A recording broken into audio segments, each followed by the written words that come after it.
Urodziłem się w Osięcinach na Kujawach. Jest takie małe miasteczko i miasteczko może już nawet nie ma praw miejskich w 1959 roku.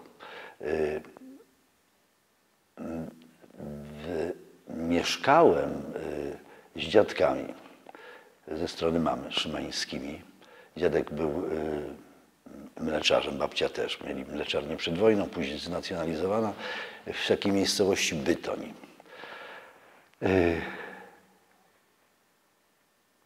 Miałem szczęśliwe, takie w miarę bezpieczne dzieciństwo, ale krótkie. Niestety dziadek zmarł, jak miałem 7 lat. I później moje życie się troszeczkę, że tak powiem, troszeczkę bardzo się popierniczyło. Nie chciałbym, bo to jest dla mnie trauma do tej pory, nie chciałbym o wszystkim mówić. Faktem jest, że 8 razy zmieniałem szkoły. Mieszkałem u cioci, u drugich dziadków ze strony ojca przez, nawet nie dziadków, tylko dziadka i jego trzeciej żony, bo pierwszą zabili Rosjanie, wtedy kiedy dziadek siedział w Sztuthofie.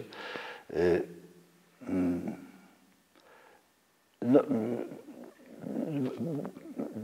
do tej pory to jest dla mnie traumatyczne. Mieszkałem przez jakiś czas w Piotrkowie Kujawskim, kiedyś nazywanym Piotrkowem Żydowskim. I w zasadzie jako 14-latek, a 8 razy zmieniałem podstawówkę. Często, zazwyczaj ksywka, jaką mnie rzucali, to było nowy albo inny. I w tym, powiedziałbym, nieszczęściu miałem dużo szczęścia, bo trafiłem na wspaniałych ludzi, którzy sprawili, że po pierwsze żyję, a nie siedzę na przykład w jakimś zakładzie karnym czy coś. Kiedyś po prostu zdarzyło mi się pójść, bo miałem jakieś kłopoty, sądziłem, że sercowo-oddechowe. Trafiłem do lekarza w przychodni w Nowym Dworze, koło Morzyc, koło Bytonia, na Kujawach. I w konsekwencji ten lekarz był moim takim, można powiedzieć, ojcem. Staszek Kozłowski. I to mnie nauczyło, to był ten etap, kiedy człowiek traktuje życie emocjonalnie po prostu, czy coś mu się podoba, czy nie. Czułem się tam bezpieczny, czułem się ważny. Ogólniak już w zasadzie jako samodzielny, czy samofinansujący się, tak można powiedzieć. Człowiek, skończyłem w Radziejowie Kujawskim. Później miałem epizod wojskowy, dosyć krótki, bo wzięli mnie do Technicznej Szkoły Wojsk Lotniczych w Zamościu i tam miałem taką jedną dosyć ostrą historię, bo mi plutonowy Duda, nomen omen, kazał czyścić buty, znaczy tak swoje buty. No i tam zachowałem się, powiedziałbym, nie po wojskowemu. Znaczy, mówiąc krótko, złapałem plutonowego Dudę, ale to jeszcze nie zwolnili mnie z wojska, natomiast sytuacja się powtórzyła już w Koszalinie w wojsku. Pierwszy raz się nie dostałem na studia. To też jest dosyć istotne, że zdecydowałem się studiować pedagogikę kulturalną światową za sprawą drugiego, też nieżyjącego, podobnie jak Staszek Kozłowski, Janusza Kujawskiego, który był takim moim przyjacielem, takim dobrym człowiekiem. To były te postaci, które w moim przekonaniu kształtowały mnie jako młodego,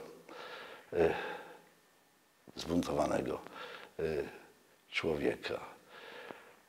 Po studiach, po tym incydencie w Zegrzu Pomorskim w Pułku Lotnictwa Wojsk Obrony Powietrznej Kraju, to był 1980 rok, tak. byłem 3 miesiące w psychiatryku, ponieważ przyłożyłem tam plutonowemu i sensowny oficer dyżurny pilot, a ja byłem mechanikiem lotniczym. Powiedział koleś, ty albo 3 lata za znieważenie słowem lub czynem, albo po prostu do szpitala. I zacząłem studia. Zdałem do Wyższej Szkoły Pedagogicznej. Dosyć szybko wyszedłem za mąż. Bardzo szybko pojawił się syn. Zdążył przed stanem wojennym. 19 listopada niebawem będzie miał 41 lat. I szczerze mówiąc, troszkę z powodów takich życiowych miałem stypendium socjalne, ale to było kiepsko i dzisiaj byśmy powiedzieli, poszedłem na casting, a kiedyś po prostu szukali do jakichś ról epizodycznych, nomen omen wiojo, czyli według paragrafu 22 Hellera, według scenariuszu Piłowskiego w Teatrze Polskim w Bydgoszczy. I to był mój pierwszy spektakl. Poszedłem nie z powodu miłości do teatru, tylko w zasadzie, żeby po prostu zarabiać, dorabiać do stypendium. I to był taki początek, przypadek, który sprawił, że jak wsiąkałem w teatr, to wydawał mi się jakiś taki bardzo, bardzo ważny, coraz ważniejszy w moim życiu.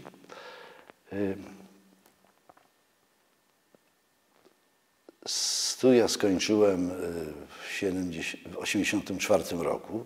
Pisałem magisterkę na temat anegdoty i facecje XVII-XVIII wieku jako odbicie epoki saskiej na przykładzie manuskryptów rodziny Komierowskiej. Tutaj sobie zacytuję, możecie wyrzucić, ale w tym czasie, czyli w okolicach, w czasie stanu wojennego, gdzie no, siłą rzeczy działałem w NZS-ie, kiedyś nawet byłem dobrym biegaczem na średnich dystansach, ponieważ nie chciałem chodzić na wychowanie fizyczne, ponieważ tam był basen, a ja się w dzieciństwie topiłem i nie cierpiałem wody, nie cierpiałem pływać. Na marginesie jedyne miejsce, gdzie uwielbiam się kąpać, to jest tam, gdzie się człowiek nie utopi, czyli Morze Martwe.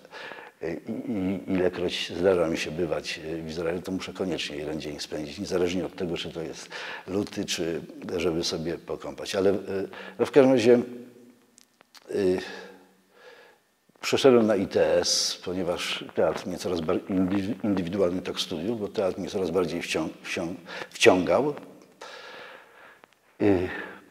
I tam z tym teatrem byłem związany jako adept, czyli aktor bez kwalifikacji, ale myślę, że no mówiąc krótko, dyrektorzy się zmieniali, ale to był czas umów sezonowych, natomiast na kolejne sezony dostawałem umowę. Po skończeniu studiów podjąłem decyzję o zmianie teatru. Tym bardziej, że się ta grupa przyjaciół, którzy zresztą też byli dla mnie istotni, nauczyli mnie warsztatu, też się rozjechała. Miałem taki nieciekawy sezon, dosyć ciekawy, no jeden sezon w Teatrze w Gnieźnie, w Teatrze Aleksandra Fredry, a w międzyczasie dyrektorem teatru w Białymstoku Aleksandra Węgierki został Jacek Andrucki, nieżyjący już reżyser, z którym miałem przyjemność pracować przy kilku spektaklach w Teatrze Polskim w Bydgoszczy i zaproponował mi pracę tutaj. Szczerze mówiąc, wahałem się, bo Białystok z perspektywy centralnej Polski to były takie, jak to mówiło się, białe niedźwiedzie. I miałem, powiedziałbym, taką no, średnią wiedzę o tym. Wiedziałem, że tutaj byli i są Tatarzy. Znałem historię i znaczenie społeczności żydowskiej, że tam była taka anegdotka, na którą trafiłem w tych manuskryptach rodu Komierowskich, że Humiecki, niejaki Humiecki, wojewoda podolski, gdy mu doniesiono, że nasi znoszą Moskwę, co w samej rzeczy małą prawdą było, rzekł: znoszą, ale cierpliwie.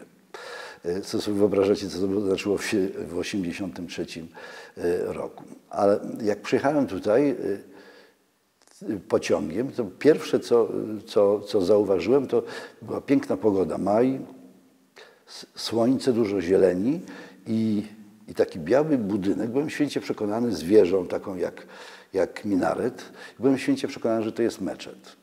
I w tym przekonaniu funkcjonowałem do świąt Bożego Narodzenia, ponieważ często mówiłem, że w okolicach meczetu, w rozmowach z kolegami, ale nikt na to nie zwracał uwagi, no to meczetu i tak dalej.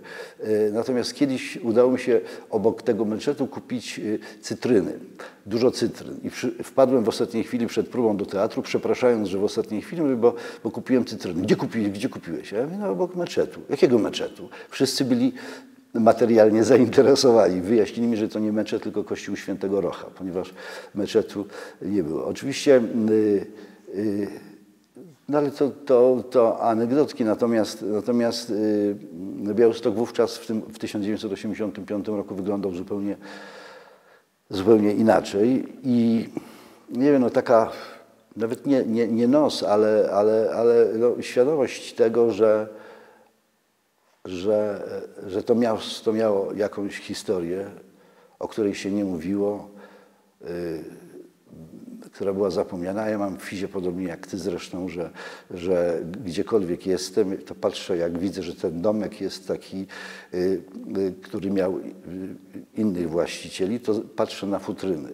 I wówczas takich śladów po mezuzach było siłą rzeczy zdecydowanie więcej niż teraz, bo te futryny jeszcze były zachowane. Jeszcze synagoga na Piaskach, tak zwany Piaskowar na ulicy Pięknej, była totalną ruiną, no ale była.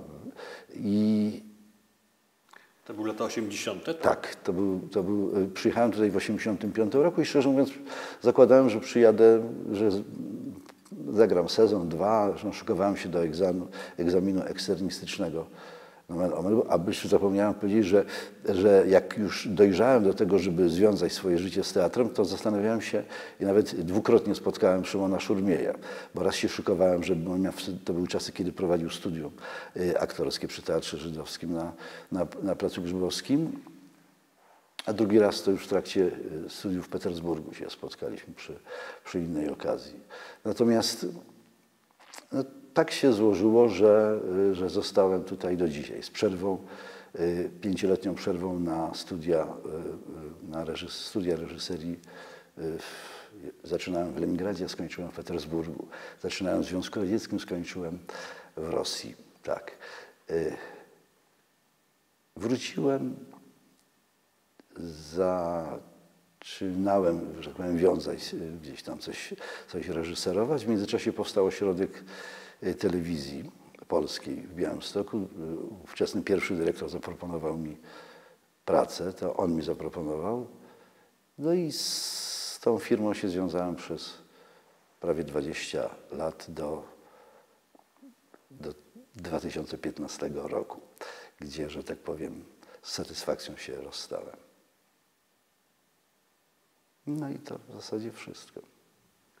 Ty powiedziałeś, że tutaj będąc w Białymstoku już na początku zwracałeś uwagę na jakieś żydowskie miejsca. To jest w ogóle ciekawe, ponieważ generalnie w tym czasie jeszcze tak naprawdę niewiele osób interesowało się historią Żydów, prawda? Więc kiedy właściwie się pojawili ci Żydzi jakoś w twoim życiu, czy wiedza o Żydach, prawda? Skąd tę wiedzę wyczerpałeś? No ja nie wiem, czy to w ogóle wejdzie, ale ja ze strony ojca to jest pewne. I tutaj, że tak powiem, genealogia jest łatwo do określenia, łącznie z bitwą pod Grunwaldem. To jest nazwisko zresztą kaszubskie. Natomiast ze strony mamy w zasadzie wiedzy mam mało. Faktem jest, że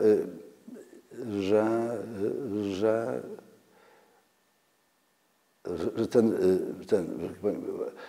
temat Żydów się pojawiał się w różnym kontekście, często pejoratywnym. Faktem jest, że na przykład bardzo długo protestowałem, bo protestowałem, jak mówili Żyd o mnie, bo nie wiem, tak naprawdę nie wiem, jaka jest historia. Wiem tylko, że babcia w trakcie wojny była gosposią u księdza w tym Bytomiu. Była katoliczką. Dziadek do kościoła nie chodził. Nie mówiło się o tym, co było tam 50, 100 lat wcześniej. Natomiast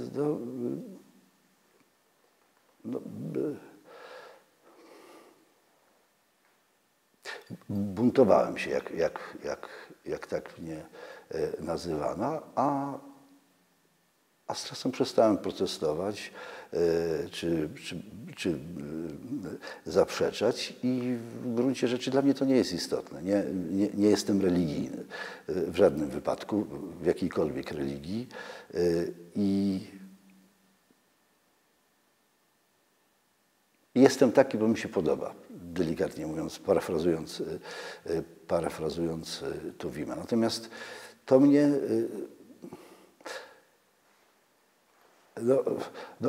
od dzieciństwa siłą rzeczy żyłem w takich miejscach, które były naznaczone historią. Nie tak straszną jak w Jedwabnem, Szczuczynie czy w Radziłowie, ale tragiczną. I siłą rzeczy gdzieś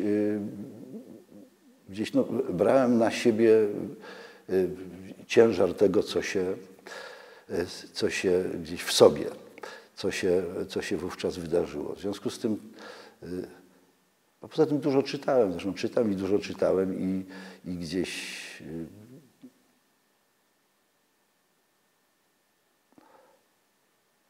nie potrafię tego określić, natomiast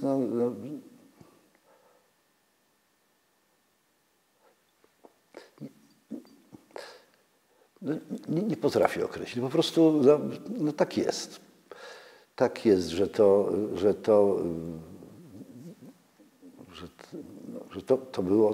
było, jest dla mnie ważne, jest jak gdyby moje. W takim, powiedziałbym, znaczeniu emocjonalnym. Niewiele długo mieszkałeś w Osięcinach, ale tam w centrum miejscowości jest synagoga, jest zaraz obok Mykwa, prawda? Ja w Osięcinach nie mieszkałem, ja się tam urodziłem, ale 10 kilometrów od Osięcin. Natomiast jako szczawik, zresztą jak chodziłem do Ogólniaka, jak jeździłem załatwiać jakieś sprawy do Włocławka, wówczas miasta wojewódzkiego, to specjalnie kupowałem bilet do Osięcin, żeby sobie pochodzić po tych miejscach i miałem świadomość tego, jak wyglądała ta historia, jak wyglądała struktura tego i ludzka, ale i architektoniczna tego miasteczka, Szczytła po prostu. I podobnie zresztą jest w Piotrkowie Kujawskim, w którym też kawałek życia dzieciństwa spędziłem i gdzieś po prostu się, że tak powiem, siłą rzeczy potykałem o ślady. Ale czy pytałeś ludzi o jakąś historię tych lokalnych społeczności żydowskich? Bo to jednak są małe miejscowości, prawda? To też nie było tak jak teraz informacji dostępnych w książkach, już nie mówię oczywiście o internecie. Więc to też jest bardzo dla mnie ciekawe właśnie, że w latach 80. ty się tą tematyką interesowałeś i coś wiedziałeś o tym. Pytałem się, aczkolwiek, że tak powiem, informacji w zasadzie za dużo nie uzyskiwałem, czyli wszystko, że tak powiem, na zasadzie jakiegoś takiego do powiedzenia czy poszukiwań. Ilekroć w sąsiedztwie Teatru Węgierki na ulicy Branickiego i co mnie szlak trafiał, szczerze mówiąc, wielki, była synagoga Szmula Mochelewera, zacnej postaci, ważnej postaci dla ruchu syjonistycznego, a tam w tamtych czasach tam był klub bokserski nomen omen Hetman. I na przykład zaglądałem i czasami do tej pory zaglądam na podwórze, ponieważ nie wiem, czy właśnie jest jeszcze ten wykurz, czy nie wiem, jak to się fachowo nazywa, z drugiej strony Aaron Hakotesz, prawda? Czyli w zasadzie jedyny śladzik, który pozostał po tym pierwotnym przeznaczeniu tego miejsca. Także takich wówczas w formie destruktów, ale takich bardzo zniszczonych, ale tych miejsc było zdecydowanie więcej. Całe Hanajki, w których tych domków ze śladami po mezuzach, czy takim, było bardzo, bardzo dużo. Zdecydowanie więcej, aczkolwiek nie mówiło się o tym. A czy poznałeś tych ostatnich przedwojennych, czy urodzonych przed wojną białostockich Żydów? Tak. Miałem tę przyjemność, ponieważ jedną z pierwszych jakichś takich informacji, do których dotarłem, a internetu nie było, to było to, że gdzieś nawet nie wiedziałem, że Jehud, tylko że jest Kirjat Białystok. I dla mnie to było takie, cały czas mi w głowie siedziało. Dlaczego? Przecież znałem historię, wiedziałem, jak silną, znaczącą społecznością żydowską była ta społeczność do 1939 roku,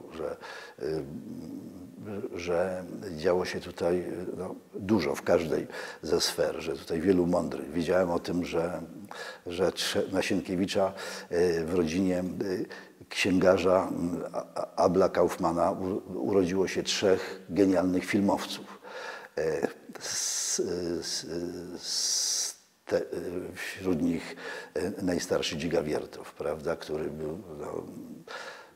był i jest jakimś tam, powiedziałbym, ważny w kinematografii, w tworzeniu jakichś nowych technik realizacji, montażu i tak dalej. Że to wszystko się działo tu i o tym się nie mówiło. I szlak nie trafiał, że również kiedy pojawiają się jakieś idee, przypomnienia, to pojawiają się ludzie, którzy protestują, ponieważ Dziga Wiertow, czyli Dawid Kaufman miał to nieszczęście uciekać w okresie bieżeństwa na wschód, a Borys Kaufman znalazł się w Paryżu, a później w Hollywood, o czym mało kto z białostoczan wie, że Borys Kaufman, białostoczanin, urodzony w Białymstoku, jest laureatem Oscara za film Na krawędzi, a zdjęcie jest autorem do tam kilkudziesięciu filmów, między innymi do 12 gniewnych ludzi, którymi siedział w głowie i siedzi cały czas. To jest robota białostoczanina. I to, że tu powstała trupa teatralna Nahuma Cemacha, która w konsekwencji jest Teatrem Narodowym Habima, Teatrem Narodowym Izraela, a mało kto o tym wie. I to tak może dygresja,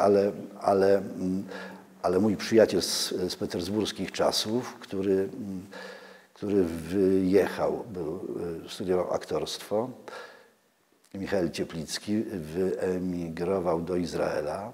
Tam skończył studia reżyserskie przy studium przy Habimie. Zrobił spektakl Cemach, który udało mi się tutaj ściągnąć. Czyli to jest taka moja drobna satysfakcja, że Habima wróciła do korzeni po prawie 100 latach z tym takim autorskim czy biograficznym spektaklem o założycielu, nauczycielu hebrajskiego Nahumie Cemachu. Tutaj jeszcze w latach 80. żyli właśnie ci przedwojenni Żydzi w Białymstoku, prawda? Czy ty tutaj miałeś okazję ich poznać? Poznałem jednego, Szymona Bartnowskiego. I to można powiedzieć, to była przyjaźń. Aczkolwiek taka nie od początku, ponieważ on mieszkał na Żabiej, czyli po sąsiedzku. Długo, że tak powiem, rozpoznawał mnie.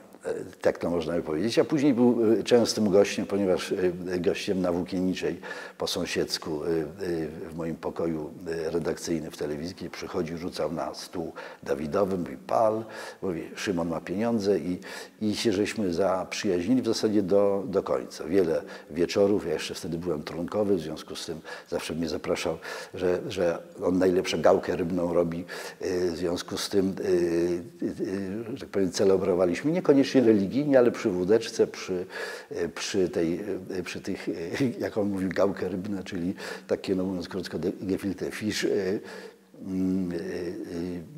te spotkania. I przyjaźniłem się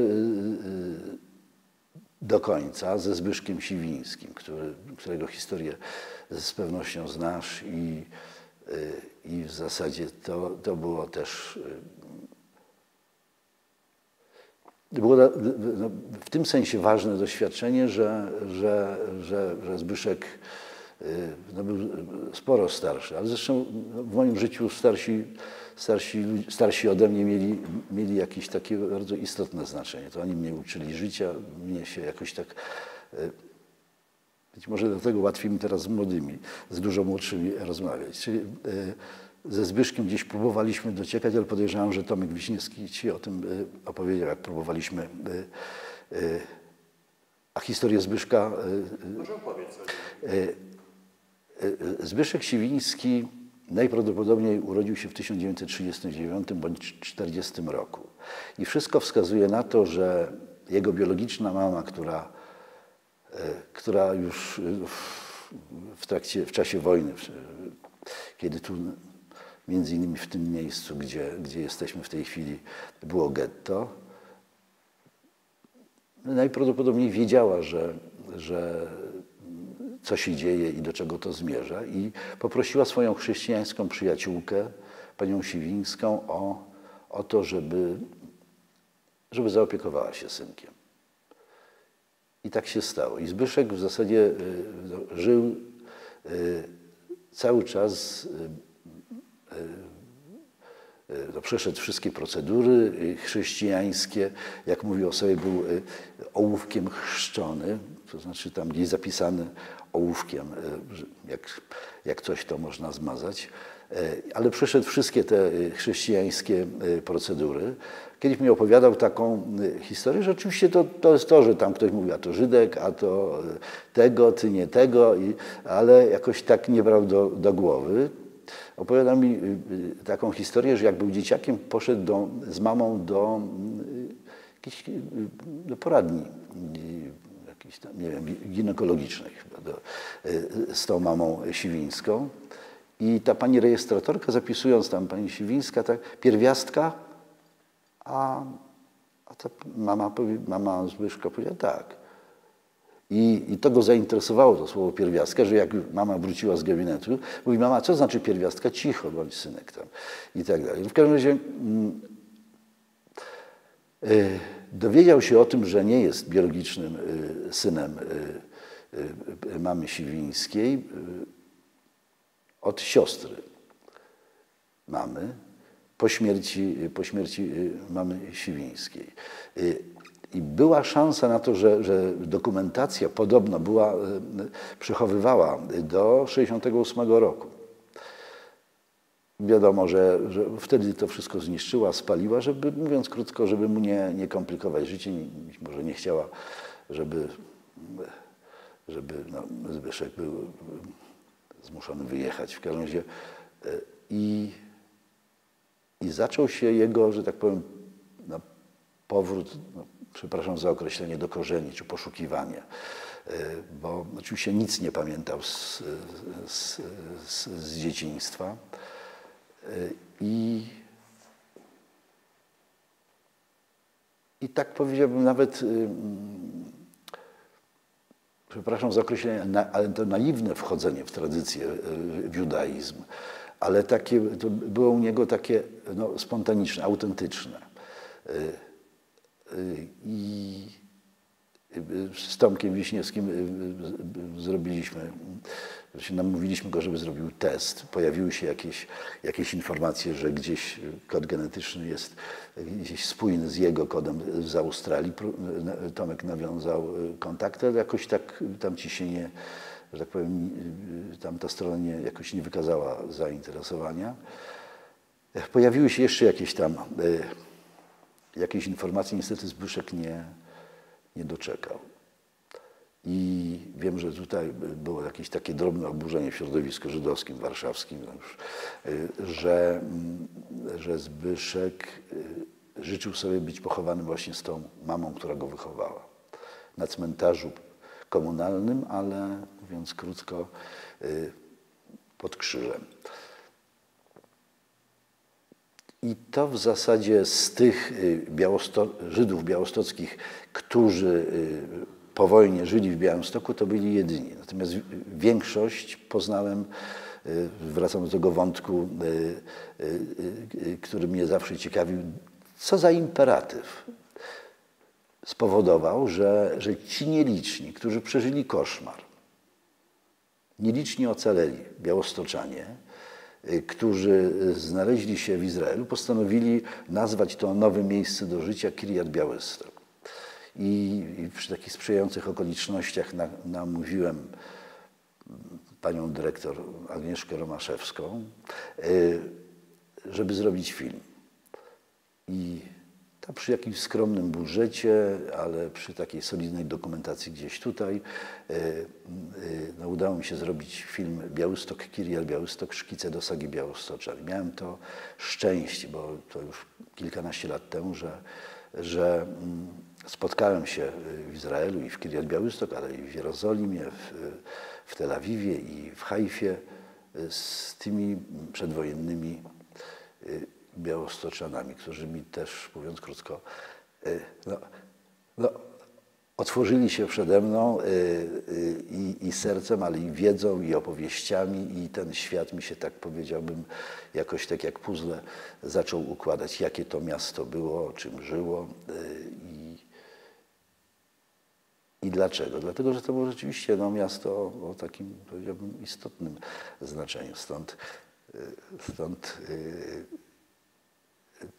to, że powstało za pieniądze Białostoczan, którzy zdążyli wyjechać przed wojną do Ameryki, Argentyny czy Australii i powstał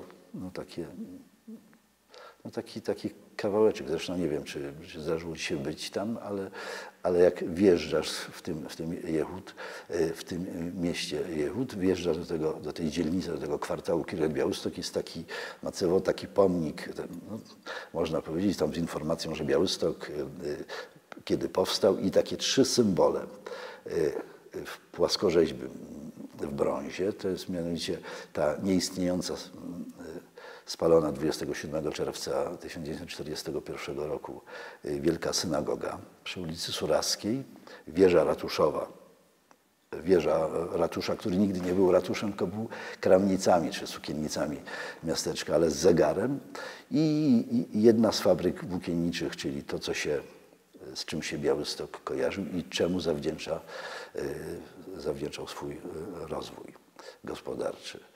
I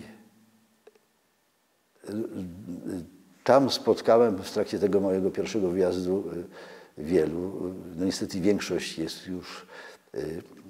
większość nie żyje, natomiast ci, którzy jeszcze żyją, mam z nimi kontakt, czyli mam jakąś wiedzę, co się tam dzieje i jakiś taki związek istnieje.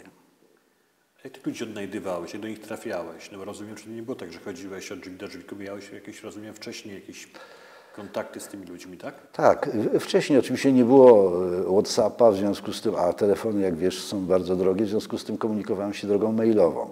Takim pośrednikiem, jednym z tych, z którymi się komunikowałem, był Zew Belgley. Jeden z takich, powiedziałbym, organizatorów tego życia, tej białostockiej społeczności w Izraelu. I szczerze mówiąc, on, Jakow Kagan, Maja Haddad, pomogli mi nawiązywać kontakty, rekomendacje i w taki sposób docierałem do pozostałych, między innymi do Ewy Kracowskiej, już nieżyjącej, jednej z ostatnich uczestniczek powstania w getcie białostockim, miała wówczas 18-17 lat, do Miriam Jachaw, takiej bardzo ciekawej pani, mieszkała w Berszewie. Miriam zasłynęła, jak na pewno kojarzysz sobie taką rocznicę powstania wyzwolenia Auschwitz, kiedy tam ci wszyscy notable na trybunach, tam nawet Putin był wtedy, Mitterrand i tak dalej, i nagle wdarła się, omijając ochronę, pewna pani i mówi: o czym wy mówicie? O tym trzeba mówić. To właśnie była ta Miriam Jachaw, która taką, wielokrotnie się z nią spotykałem i tam, częściej tam, ale również tu w Białymstoku, kiedy przyjeżdżała. Pamiętam taką wzruszającą sytuację, kiedy przyjechała tutaj do Białegostoku, A ja byłem w trakcie realizacji tego filmu, czyli tych zdjęć, które w Polsce, czyli taka konfrontacja tego, jak się zmienił Białystok w oczach tych, którzy jako młodzi ocaleli. Ona znała swoją nazwę ulicy Sosnowej, nie mogła trafić, nie mogła znaleźć tego miejsca. I gdzieś coraz bardziej się irytowała, bo mówi, że gdzieś tu, tam była Grochowa, tam była. Ta ulica, te miejsca się zmieniły. I podszedł do nas taki starszy pan, który się włączył i się przedstawił, że był milicjantem po wojnie, jakimś dzielnicowym czy kimś tam. Ona mówi, że tam gdzieś był taki rynek, sienny rynek tam był i się przechodziło obok cmentarza. I pamiętam, że ten milicjant mówi, były milicjant mówi, no tak, tam był cmentarz, a teraz jest tam zasypane to, nazwane Park Centralny. I gdzieś zaczęła sobie, że tak powiem, kojarzyć tę historię. Jak chodziliśmy ulicą Młynową i ona przy jakimś domku się zatrzymała i szczerze mówiąc, aż się przestraszyłem, bo ona oderwała fragmencik parapetu drewnianego, takiego zmurszałego, wypuszczonego i powiedziała coś takiego, że to jest mój Białystok. Tu się zaczęło i skończyło się moje życie.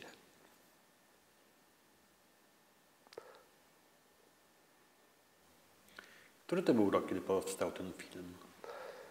Wiesz, 2011, może 2010, szczerze mówiąc nie pamiętam, musiałbym zerknąć do danych. Niestety te filmy były w archiwum, można było je obejrzeć w zasobach telewizji, ale od kilku lat tam są niedostępne.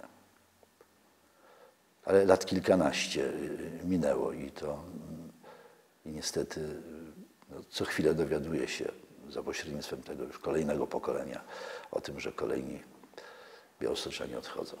A czy te spotkania z tymi właśnie ludźmi z Kinet Białystok, nie wiem, coś zmieniły w twoim życiu, zmieniły twoją jakąś, nie wiem, perspektywę patrzenia na Białystok, na historię?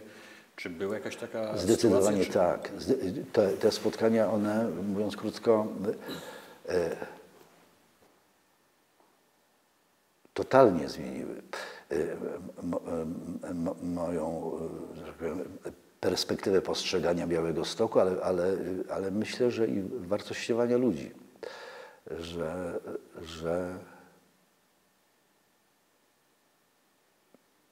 po prostu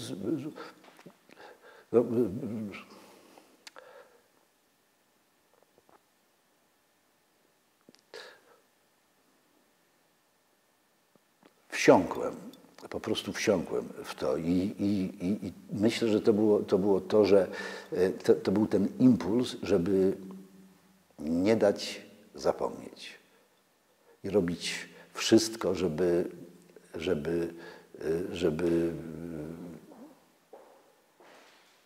można było, żeby zachowało się to, co może się zachować, czyli czyli dokumentować, przypominać i dlatego z taką irytacją,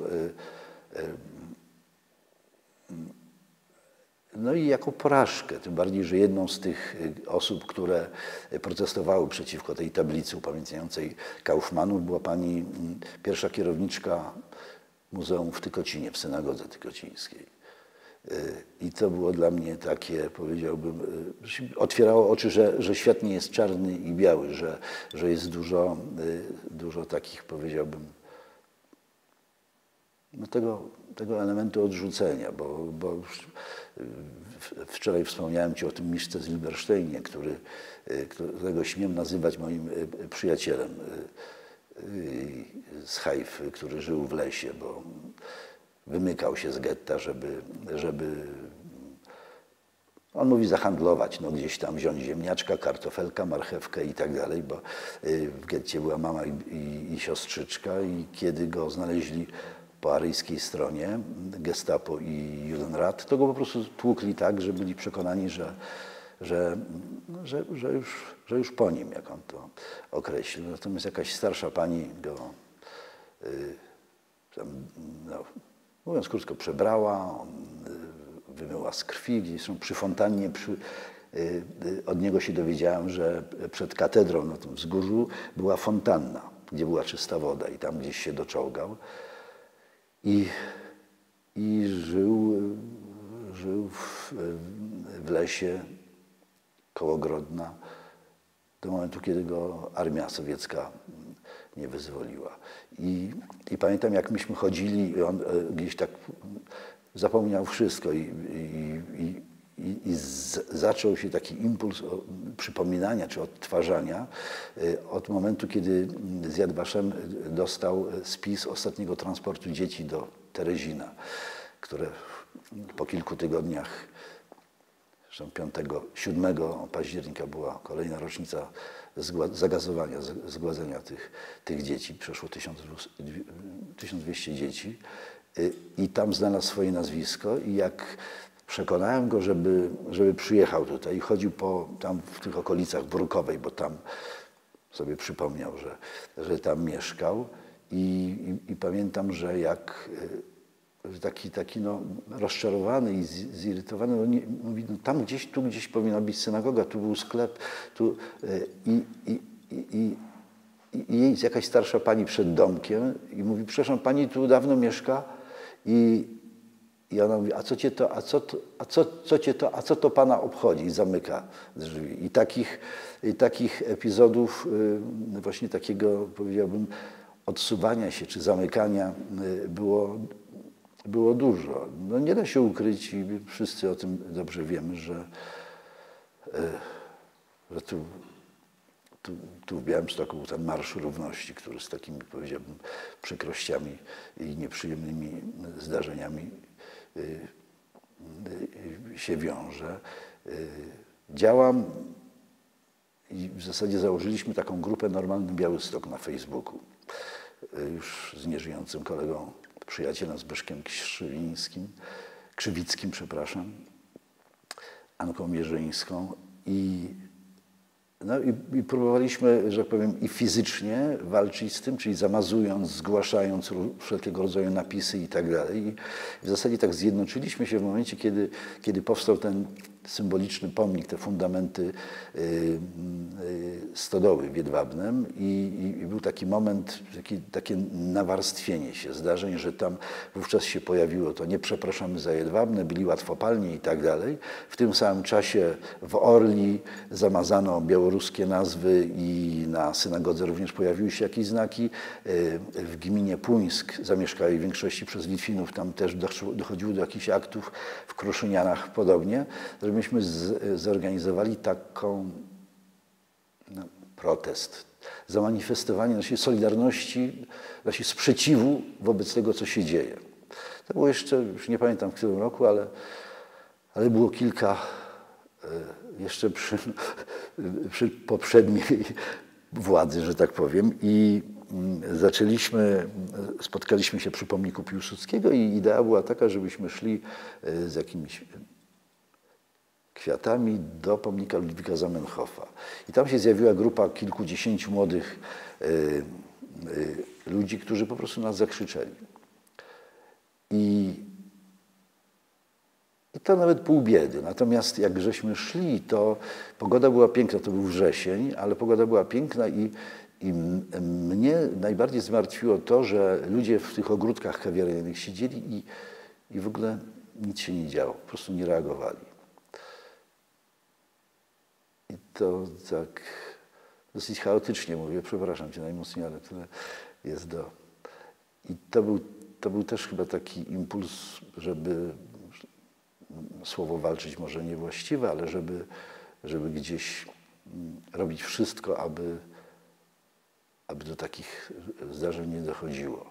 Stąd być może ta moja, jak gdyby kolejne zaangażowanie, bo oczywiście siedzi w głowie, dlaczego tak się dzieje. I w moim przekonaniu, być może się mylę, ale że agresja rodzi się z lęku, a lęk z niewiedzy.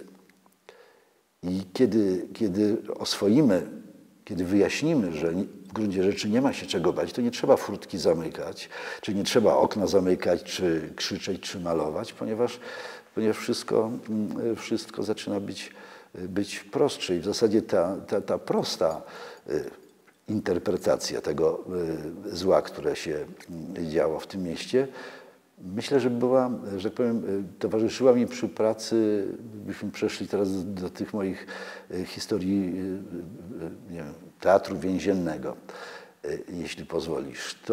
To w zasadzie to mi się działo cały czas w głowie. I tak naprawdę jak pracowałem z chłopakami, czasami z dziewczynami z zakładów karnych, to w gruncie rzeczy chciałem przetestować, sprawdzić, czy tak jest w rzeczy samej. I mam wrażenie, że tak, bo nieskromnie mówiąc, zdarzyło mi się wyreżyserować spektakle z rozpoznawalnymi, z gwiazdami, znanymi aktorami i tak dalej w kraju, ale mówię z całą odpowiedzialnością, że największą satysfakcję i taką, powiedziałbym, życiową recenzję, najlepszą, to mam po takim projekcie,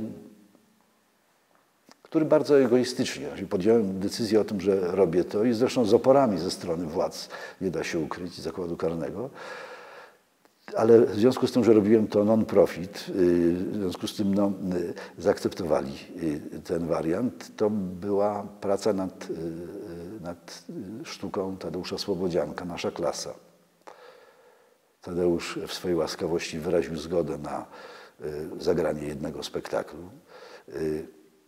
i do tego doszło. Ten projekt, jeśli mogę o tym mówić, to dla mnie naprawdę bardzo ważny. Trzymając się tej zasady, agresja rodzi się z lęku, lęk z niewiedzy, że kiedy spotkałem się na pierwszych próbach w tej świetlico, kaplico, kantynie zakładu karnego, to był tak jak przy każdym projekcie. To nie był mój pierwszy projekt, bo wcześniej też być może o tym opowiemy, ale ten był chyba najważniejszy, na pewno najważniejszy. Że oni nie dostali tekstu. Miałem wydrukowany tekst naszej klasy, ale żeśmy sobie długo rozmawiali. I to było tak, że te pierwsze próby to było mniej więcej tak, że oczywiście i ja miałem świadomość tego i oni też wiedzieli o tym, że lepiej siedzieć w świetlicy i słuchać jakiegoś tam pierniczenia, jakiegoś szady, zamiast siedzieć w ciasnej celi, prawda? I to było fajne, jak za przeproszeniem te ręce się rozsuwały, jak zaczęło się zainteresowanie. Udało mi się ściągnąć nawet jakąś kapelę klezmerską. Mówiłem o tradycji, o historii, o jakichś takich zasadach elementarnych, dlaczego na cmentarz czy do synagogi nakłada się nakrycie głowy, dlaczego się kładzie kamień, o historii, również o tej strasznej historii. Kiedy oni już, w moim przekonaniu, dojrzeli do tego, żeby się zmierzyć z tym tekstem, to tak gdzieś mniej więcej po pół roku takich spotkań cotygodniowych, to rzuciłem im tekst sztuki i ja wychodziłem z założenia, że nigdy nie mówiłem, że ty zagrasz tego, ty zagrasz, tylko mówiłem, kto chce kogo zagrać. Do dziś, szczerze mówiąc, nie rozumiem, dlaczego grypsujący, czyli najwyżej w hierarchii, chcieli i zagrali Żydów. No i zaczęła się praca nad tekstem. Oczywiście tam po korektach, po skrótach, z tego powstał jakiś 40-parominutowy spektakl. I kiedy oni się już zaczęli utożsamiać z tymi postaciami, a ja reżyserię w Petersburgu, czyli szkoła Stanisławskiego, czyli ja w określonych okolicznościach, czyli tak pracowałem z tymi aktorami. Tutaj dużym wsparciem było to, że rolę dziewcząt grały studentki szkoły teatralnej. I też dochodziło do takich, którym zaproponowałem pracę nad tym, i za co im jestem też bardzo wdzięczny, ponieważ one też były takim odgromnikiem, można by powiedzieć, pewnych sytuacji, że przyznam się szczerze, że ja w trakcie pracy nad spektaklami to używam czasami słów potocznie uznawanych za niecenzuralne. W związku z tym na przykład ci chłopacy, którzy tam miechem walili jak trzeba, nagle mówią: Dariusz, no nie wypada. No w każdym razie, jak oni już utożsamiali się z tymi postaciami, weszli w nie, czuli, jak już rozumieli, co czuje Jakub Kac na przykład, prawda?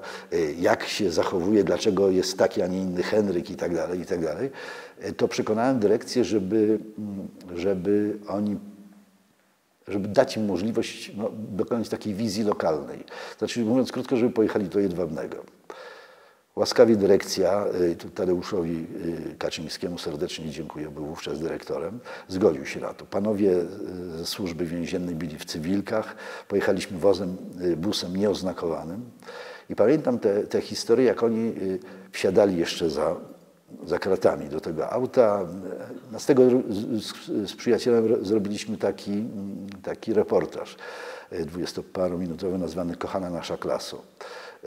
Czyli kamera towarzyszyła temu. Zresztą tam kilka wyjazdów było, szczerze mówiąc, ale to jest tam taka radocha, że na zewnątrz i tak dalej. I pamiętam, że nagle tam te radosne rozmowy takie i śmiszki padły w momencie, kiedy przejeżdżaliśmy obok tablicy z napisem Jedwabne. Samochód zaparkował przy rynku, na którym wdzięczni czy mieszkańcy Jedwabnego w momencie, kiedy powstał ten symboliczny fundament stodoły, to oni tam zbudowali pomnik Sybieraków, czyli na tym rynku, na którym działy się zupełnie inne rzeczy. I oni nagle tak powiedziałbym, tacy lękliwi byli. Wyszli ci wszyscy w białych adidaskach, takich w cywilkach. I mówi, a gdzie było NKWD, a gdzie było Gestapo, a gdzie? Ja mówię, pytajcie się. No tam oczywiście te odpowiedzi były zazwyczaj ja przyjezdna, ja tam nie pamiętam coś, albo czasami jeszcze bardziej opryskliwie. A gdzie dom parafialny, tam, który się pojawia, zamieniony na kino Aurora, czyli Jutrzenka. I doszliśmy tam w sąsiedztwo i obok jest komisariat policji. Wyskoczył policjant, bo już miał kilkanaście telefonów, że tutaj jakaś grupa. Ja tam musiałem wyjaśniać, spisano i tak dalej. I takim, powiedziałbym, takim clue tego wszystkiego było, bo troszeczkę reżyserowałem tę wędrówkę, żeby, mówiąc krótko, sfinalizować to w tym strasznym miejscu. Kiedy oni weszli w przestrzeń tego, była taka długa cisza. Długa cisza, którą ja przerwałem. Ja mówię, jak tu się mogło tyle ludzi pomieścić? Pamiętam, kto jeden drugiego strofował, bo ktoś się przeżegnał, już położyli kamyki, już mieli coś na głowie i tak dalej. Ja mówię, jak tu się mogło pomieścić tyle osób? A jeden mówi 600. A drugi mówi, cytuję, kurwa, to cała Kopernika i Hetmańska. To są nazwy więzień w Białymstoku. Czyli takie, powiedziałbym, że tak powiem, wizualizacja tego. I to była pogoda paskudna, bo to było jakieś przedwiośnie, mokro, błoto, a oni chodzili po tym zaniedbanym cmentarzu, który jest w sąsiedztwie, aż mi po prostu było żal. Pamiętam te adidaski, gdzieś wyszukiwali fragmenty macew, jakieś historie. I wspomniałem, że zawsze robiłem wszystko, żeby te spektakle odbywały się w otwartej przestrzeni, w teatrze. I tak też to się w tym przypadku działo, że to było w Teatrze Dramatycznym imienia Aleksandra Węgierki. Oni już oczywiście nie bali się mówić, nie bali się pokazywać swoich twarzy, w związku z tym poniekąd stali się, że tak powiem, medialnymi. No, ponieważ rzeczywiście media tutaj się stawiły na to wydarzenie i taką naprawdę fajną recenzją tego, co tam się działo, było to, co się zdarzyło jakieś 10 dni po premierze, że dostałem telefon od nich i oni mówią, że jeden z chłopaków mówi, że oni tam nie mogą przestać o tym gadać. I jakby pogadał z dyrektorem, to oni by zrobili porządek na tym cmentarzu. I zrobili. Na ile to było możliwe oczywiście, bo potrzebna była zgoda rabinacka i tak dalej. I to traktujmy jako anegdotkę, ale przekonałem dyrektora, żeby oni mogli uczestniczyć w tych smutnych uroczystościach. I przyjechali już z ochroną w mundurach i tak stali z boku i przyjechał Szudrych, wtedy był ambasadorem Cwirawny chyba, jeśli mnie pamięć nie myli. Dobrze, no, i ambasador, z którym się znaliśmy i Szudrych się wita, rabin Szudrych się wita ze mną, no i ja mu przedstawiam tych chłopaków, którzy stoją z boku. I on im dziękuje i mówi, że jeden dobry uczynek ciągnie za sobą inne dobre uczynki, no ale jeden zły ciągnie złe. No wiadomo. I chłopacy mówią, że oni nie wiem, czy ręce będziemy myć i tak dalej. Gdzieś tam zapamiętali to, ale stali cały czas z boku. Tu kamery, wszystko. Pamiętam, że był Henryk Wujec jako przedstawiciel prezydenta.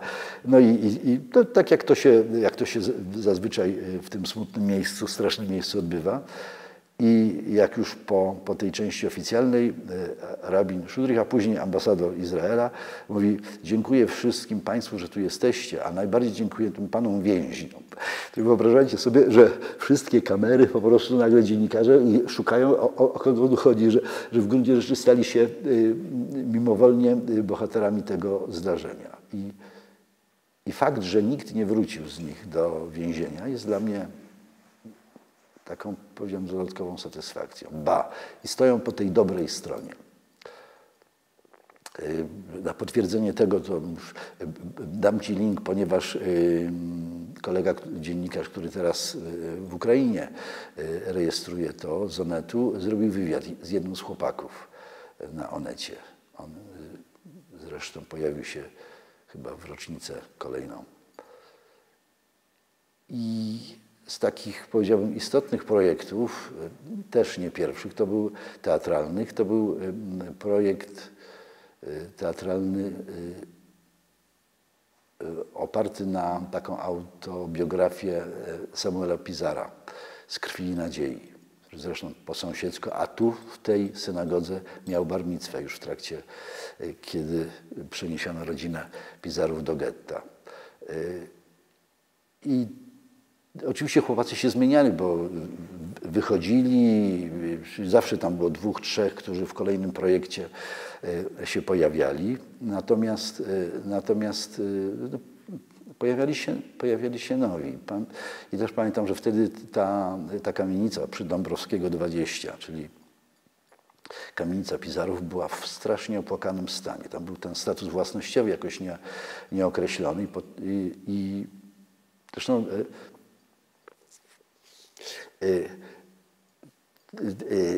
praca nad tą autobiografią, ona była o tyle, myślę, ciekawa, że sama historia Samuela Pizara jest taka, powiedziałbym, nieprosta. Znaczy, w zasadzie tylko on z rodziny, która była w trakcie wojny w Polsce, tylko on ocalał.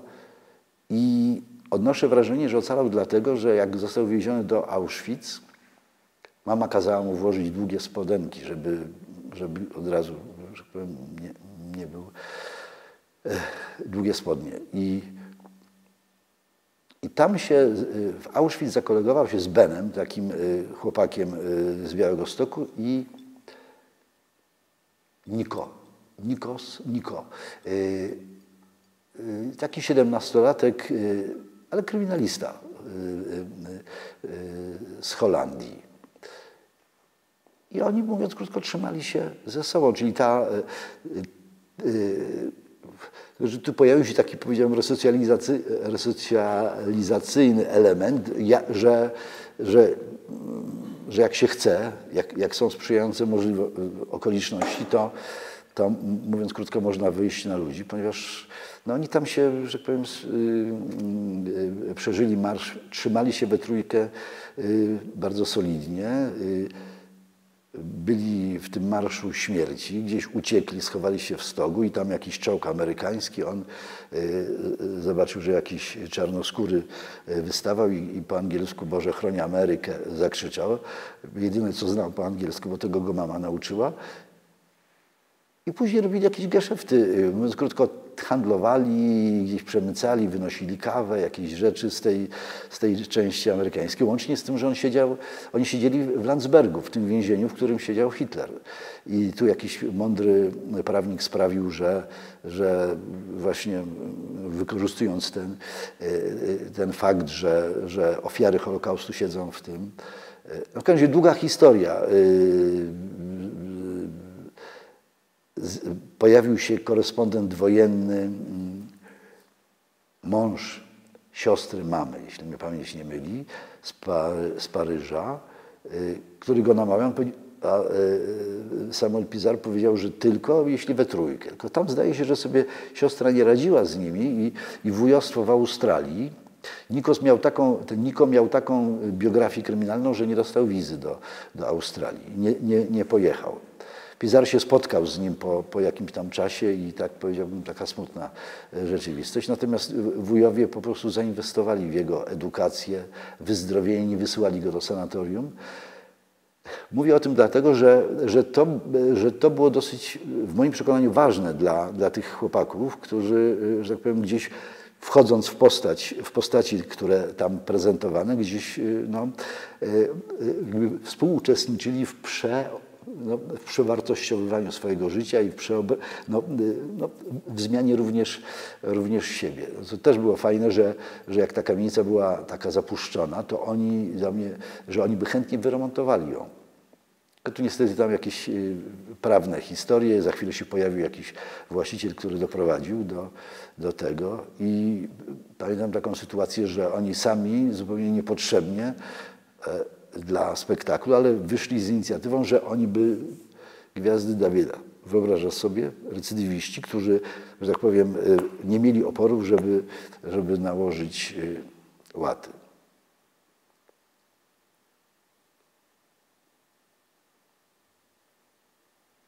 Ci więźni, którzy zagrali w naszej klasie, to byli więźniowie grypsujący? Tak? Też. Grypsujący i niegrypsujący. Wiesz, ja nigdy nie zastanawiałem się, nie chciałem wiedzieć, za co oni siedzą. Bo nie da się ukryć, że wiesz, no też bywałem ofiarą jakichś przestępstw i na przykład ja pamiętam taką sytuację, musiałem gdzieś wymazać, bo kiedyś mój przyjaciel ze studiów w Petersburgu przyjechał do mnie wypasioną BM-ką, sobie jeździliśmy po kraju i zatrzymaliśmy się na Królewskiej w Warszawie na 5 minut i BM-ka właśnie. I jak mi jak oni nabrali zaufania wobec mnie, to on zaczyna mi opowiadać, że on już by tego nie zrobił. A ja nie pytałem się, on sam mówi, że właśnie on kradł samochody. To szczerze mówiąc musiałem w sobie, że tak powiem, odrzucić to, czego w sposób pośredni doświadczyłem, no bo mój przyjaciel, gość, który został pozbawiony, on akurat sobie wtedy bardzo dobrze radził i to ja bardziej przeżywałem niż on.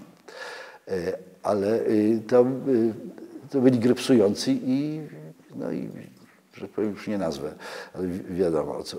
Bardzo, że tak powiem, o różnym statusie, ale większość to recydywa. Czyli tacy, którzy siedzieli za ileś. I tam w tym artykule zresztą, z tego artykułu się dowiedziałem, że miałem również w grupie chłopaka, który siedział za morderstwo.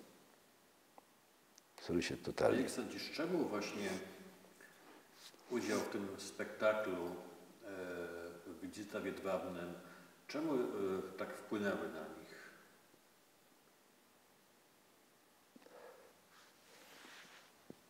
Wrócę do tego, wiesz, agresja rodzi się z lęku, a lęk z niewiedzy, że coś poznane przestaje być niebezpieczne, przestaje być zagrożeniem, tak mi się wydaje. I no nie powiem, że im się pootwierały klapki na inność, ale oni nagle, że tak powiem, no to już była moja robota, żeby oni weszli w postać tego jednego, drugiego, trzeciego. Ona była bardzo naprawdę wstrząsająca. Zresztą była koleżanka, która grała na Woli w tym spektaklu, nasza klasa i powiedziała, że nasz jest mocniejszy. Że nasz jest mocniejszy, bo on był prawdziwy, bo Tak myślę, chociaż oczywiście nie dysponowaliśmy jakimiś ograniczonymi środkami technicznymi czy możliwościami do realizacji. Dlaczego? Wiesz, gdybym ja nie wierzył, że ludzie mogą się zmienić, to wiesz, to po cholerę żyć. Wiesz, no może przesadzam, ale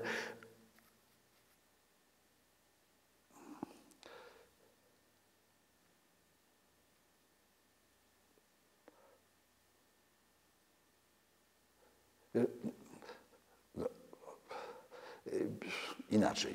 I jeżdżę tego 10 lipca od iluś lat. I niestety, z przykrością muszę powiedzieć, widzę coraz więcej agresji, coraz więcej takich, powiedziałbym, no, parszywych działań. I coś, co no, odnoszę wrażenie, że jest przyzwolenie na werbalizację, ale na razie, prawda, jakichś takich wariactw. I nie wiem, czy pamiętasz, chyba 2 lata temu, mam wrażenie, była taka sytuacja, że przedstawicielka ambasady mówi w takim tonie bardzo pojednawczym, ambasady Izraela, w tonie pojednawczym i nagle ktoś w tym tłumie, w tej przestrzeni strasznej, która dla tych chłopaków z tego projektu była czymś strasznym, po prostu no, za nie mówili, to nagle ktoś tam krzyczy, jak ona mówi właśnie o tym, aby się nigdy nie powtórzyło, to kłamstwo i tak dalej, prawda? I pojawiają się później realizacje i jakieś telewizyjne, czy tam wideo, gdzieś zapisy z tych nazwisk, nawet nie mam ochoty wymieniać ani zapamiętywać, ale te takie, powiedziałbym, okrzyki, transparenty, które się pojawiają. Dlaczego one są?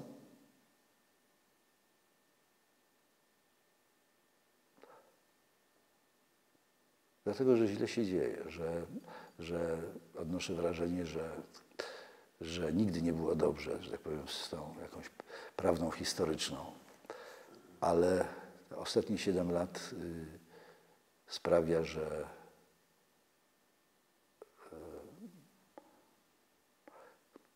dzieje się źle. Nie wiem, czy odpowiedziałem, chyba nie, na to pytanie. Pytałem Cię o powody, dlaczego ci ludzie tak przejęli się tym całym projektem. I tu odpowiedziałeś mi chyba, bo jednak powiedzieliśmy, żeśmy je wczuli w poszczególne osoby. Że Dokładnie. Też... Oni weszli w skórę, wiesz, to jest to hillelowskie, wiesz, które często opowiadam w różnych okolicznościach, jak wiesz, jak niewierni przyszli i Szmaj po prostu z pogardą odszedł, a Hillel mówi, nie czyń drugiemu, co tobie niemiłe. Że oni weszli, jak ja bym się czuł, gdyby mnie ktoś zrobił to, co się wydarzyło. I myślę, że ta elementarna zasada, w gruncie rzeczy również chrześcijańska, prawda, jakby na to nie spojrzeć, bo no ale to już wchodzimy w inne historie, czym był ruch reformatorski Tanaitów i tak dalej, ale ta elementarna ludzka zasada, nie czynić drugiemu, co nam niemiłe, co tobie niemiłe. I jeśli oni to, że tak powiem, gdzieś ta refleksja im towarzyszy, to nie ma problemu. Ten projekt więzienny, tak go możemy nazwać, trwał, jak rozumiem, kilka miesięcy. Mówiłeś, że rok. Każdy rok trwał. Były jakieś spotkania z tobą, potem były próby, prawda, sam spektakl. Czy to była twoja działalność jakaś zawodowa, czy stricte społeczna? Nie, stricte społeczna. Wiesz, często bywałem pytany, zresztą tam różne projekty, żeby nie było nieporozumień, bo zrobiliśmy Zemstę Fredry, co prawda z finałem troszeczkę zmienionym, bo znaczy nie, tekstu nie zmieniłem, natomiast tam było tak, że prorocze, cholera, tam było tak, że pojawia się cześnik, patrzy na rejenta i mówi, mocium panie, z nami zgoda? Rejent patrzy i mówi, zgoda? Zgoda? No i zaczęło się wielkie łubudu. Mówiąc krótko, mur latał, tak powiem, cepami się przewalają i tutaj sobie rolę dyrektorską wymyśliłem, że była taki błysk z góry i Szada powiedział zgoda, a Bóg wtedy rękę poda, na przykład. Ale robiliśmy taki iście patriotyczny projekt o tym, co się wydarzyło we wrześniu 1939 w Wiźnie, czyli o kapitanie Raginisie, według scenariusza zresztą Jacka Raginisa. I to w różnych wariantach, w dwóch obsadach, z dwóch teatrów, że tak powiem, więziennych było robione. Ostatnim projektem był też dosyć zabawne, bo to już znowu wracam do tego, co się wydarzyło 7 lat temu, że to był projekt. Pracowaliśmy nad tekstem Na granicy, zresztą rzecz się dzieje, autorstwa jednego z więźniów. I to był taki, powiedziałbym, nowum, bo robiłem i Redyńskiego, Jasełka Modern, robiłem Aleksieja Słapowskiego, co równocześnie robiłem w Teatrze Dramatycznym z aktorami i z więźniami, a ten projekt już w zasadzie się kleiło i mi, że tak powiem, nowa dyrekcja powiedziała, że teraz jest taka tendencja, że na patriotyczno i tak dalej. Ja tak cynicznie powiedziałem, to zrobimy Herberta. No i zrobiliśmy Herberta, Pan Cogito Incognito. I to był ostatni mój projekt, już później mi nie proponowano. Ale to też był dosyć, że tak powiem, mile wspominam. Tam się co jakiś czas chłopacy odzywają i przypominają, dziękują, że tam było coś takiego. A dlaczego ty, człowiek czynny zawodowo, poświęciłeś rok na taką właśnie działalność społeczną i to jeszcze tak w trudnym miejscu? Wiesz, ja poświęciłem 10 lat, znaczy dodatkowych, bo ja przez 10 lat te projekty robiłem. Nie? Ja myślę, że to jest mój dług, taki wewnętrzny. Taki mój dług, taka potrzeba powiedzieć za to, co mnie w życiu, w dzieciństwie, czy na tych, powiedziałbym, granicach, że powinienem się dzielić tym, co potrafię, co mogę i jakoś próbować zmieniać tych, którzy być może na pewno nie mieli takich szans, bo ja dobrze wiem, jak łatwo trafić do więzienia. Nie? Też wiem, że chyba jakiś powstał mural, prawda? Tak. Dobrze myślę? No, nie ma niestety tego, ale to jak gdyby to nie było zawinione, że nie ma, ponieważ zapadła decyzja, że zmiana. To też był w gruncie rzeczy efekt, ponieważ ten mural powstał z naszej inicjatywy, ale tej grupy Normalny Białystok, czyli ja, Ania i jeszcze Zbyszek Krzywicki. No, Zbyszek Siwiński, ten przyjaciel, o którym wspominałem wcześniej, zaszczycił nas. Historia była taka, że Zbyszek Krzywicki przygotował masę materiałów o Sendlerowej, takich wydrukowanych i doszliśmy do wniosku, żeby zajęli się tym więźniowie i uczniowie liceum plastycznego. Ja Zbyszkowi powiedziałem, żeby wyrzucić to wszystko, żeby uczniom nie dawać żadnych informacji. Żeby dawać im, mówiąc krótko, szansę na to, na spojrzenie, nie na jakiekolwiek sugerowanie, tylko żeby się na tym muralu pojawiło to, co w głowach tych młodych ludzi się pojawi i więźniów. No więźniowie mieli, że tak powiem, ci panowie z drugiej strony murów mieli takie prostsze zadanie, czyli przygotowanie, podgruntowanie tej części muru. A dlaczego chciałem, żeby to było tam? On był naprawdę wymowny. No i mocny, że tak powiem, w kontekście biografii i tego, co pani Irena robiła, że w zasadzie na tej granicy dwóch światów, dwóch wartości, żeby to powstało. I ci uczniowie z liceum mieli wielkie szczęście, że zaopiekowała się tym chuda Małgośka Józefowicz. Tak, przepraszam, chuda to tak ona zresztą sobie mówi, tam nauczycielka malarstwa w tym liceum plastycznym w Supraślu. I oni pracowali, tam się nie, że tak powiem, nie ingerowaliśmy w co, jak to będzie co oni sobie wyobrazili.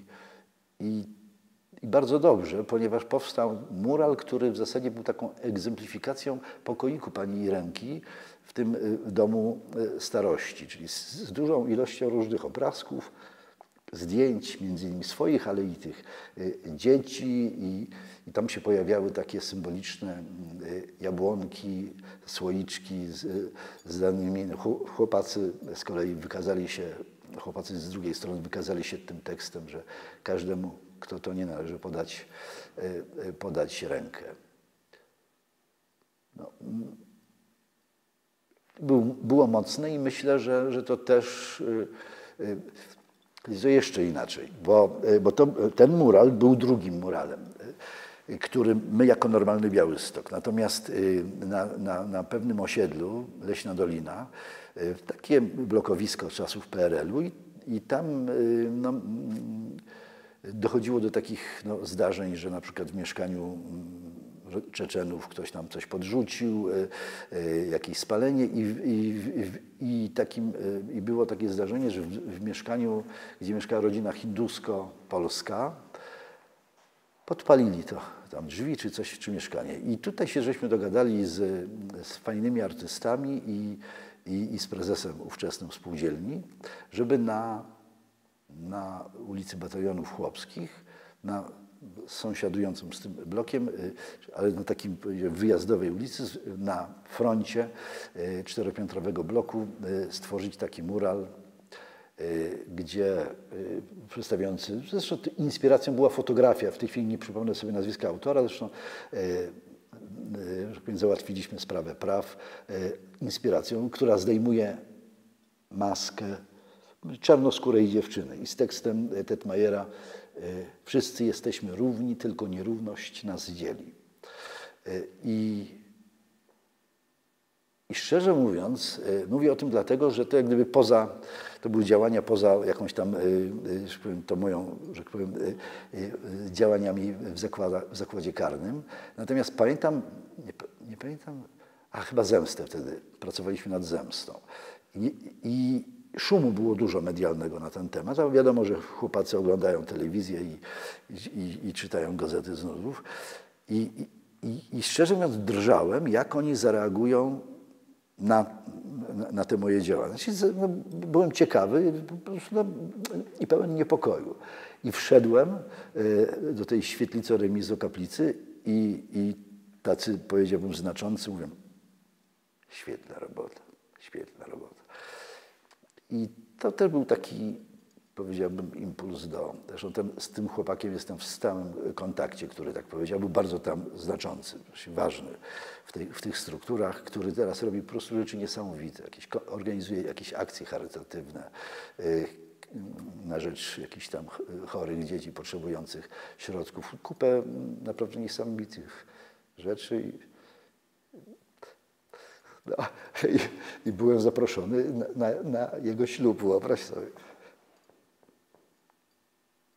Też pracowałeś w Muzeum w Tykocinie przez kilka lat, prawda? Tak.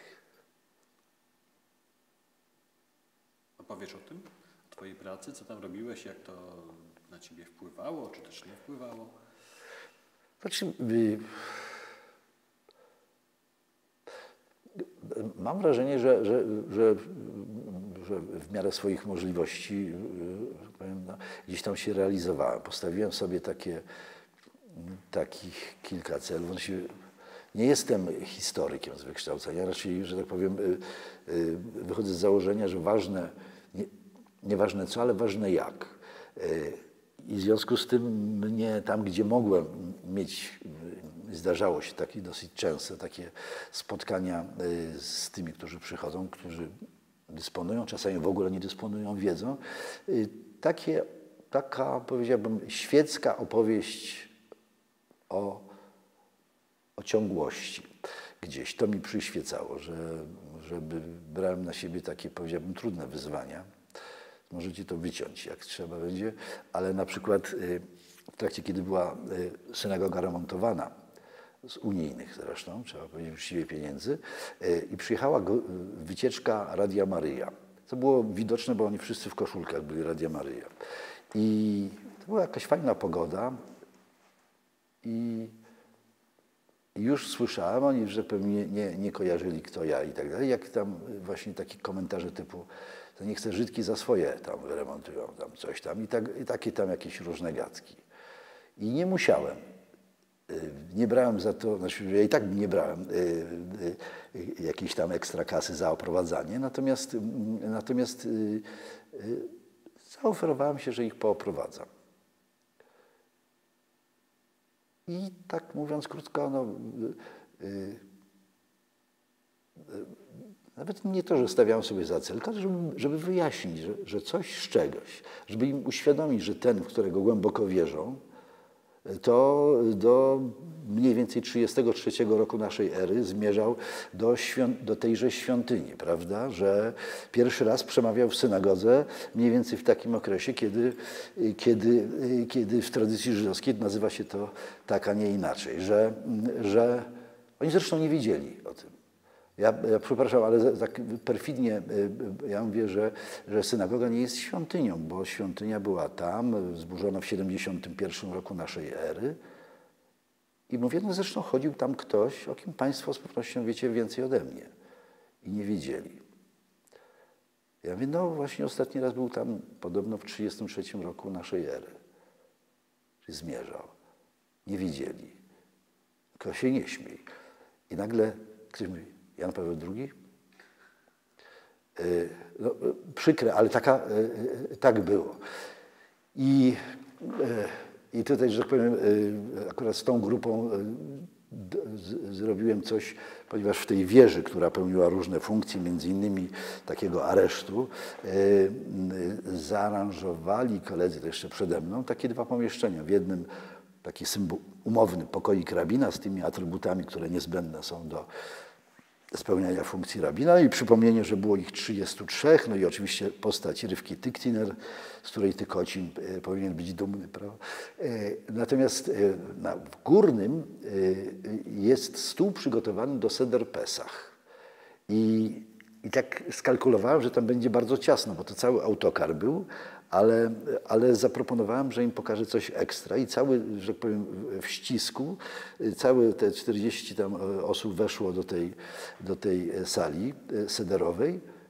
I ja zacząłem tak elementarnie opowiadać o tym, co jest co, dlaczego jest tutaj to, dlaczego jest to, co jest na talerzu, jakie produkty i tak dalej.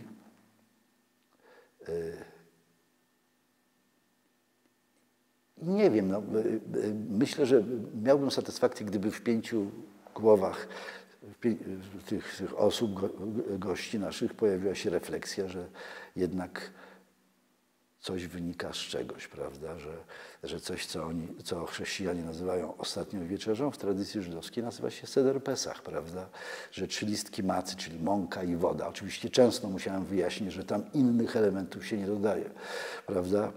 Bo była taka grupa z kolei. To były wyzwania. Szczerze mówiąc, ja lubiłem takie wyzwania. Grupa z Warmii i Mazur bodajże, ale w pewnym momencie pani mówi a ja akurat wróciłem z festiwalu w Kielcach, z Kielc, festiwalu filmowego Nurt. I dokładnie, wróciłem, tam się spotkałem ze znanym ci Bogdanem Białkiem i jego bratem i tam jakieś tam różne inne rzeczy na plantach. I właśnie ktoś zadał pytanie właśnie, tam jak z tą krwią. No to ja mówię, właśnie wróciłem z Kielc. A ta pani mówi, no właśnie, moja mama z Kielc mi to mówiła, prawda? W związku z tym no już no czasami banalnie o jakimś pragmatyzmie, który z mojej perspektywy, podkreślam, z mojej perspektywy jest w tradycji żydowskiej bardzo istotny, prawda, że Macak. Natomiast zdziwienie wracam do tej wycieczki Radia Maryja, zdziwienie było wielkie, że maca to jest tylko mąka i woda, że są 3 listki, że się łamie, co prawda, czyli de facto coś, co oni znają pod inną postacią, prawda, że tam w pewnym momencie, jak mówiłem o chamecu i oczyszczaniu, właśnie, że nie może być żadnych rzeczy, domów, to jedna z tych uczestniczek tej wycieczki powiedziała: a, to dlatego jak ja pracowałam u Żydów, to oni mi dawali dużo jedzenia. No i to jest to święto, na przykład, prawda? Wiesz, jest mi trudno, bo zrezygnowałem z pracy, wreszcie wracam do twojego podstawowego pytania. Trudno mi o tym mówić, bo zrezygnowałem,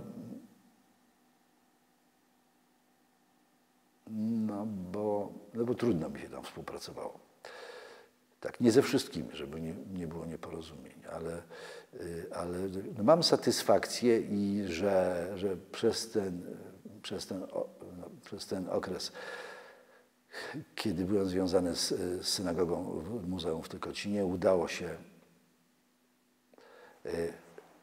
dokonać rekonstrukcji Chanukii, które były przez długie lata do wojny. Najprawdopodobniej Niemcy wywieźli je do Pragi czeskiej. Oczywiście nie ze srebra, ale monumentalne. I nie obciążały to żadnych budżetów państwowych ani jakichś grantów, tylko to były pieniądze wrzucane do skarbonki, którą żeśmy zaaranżowali,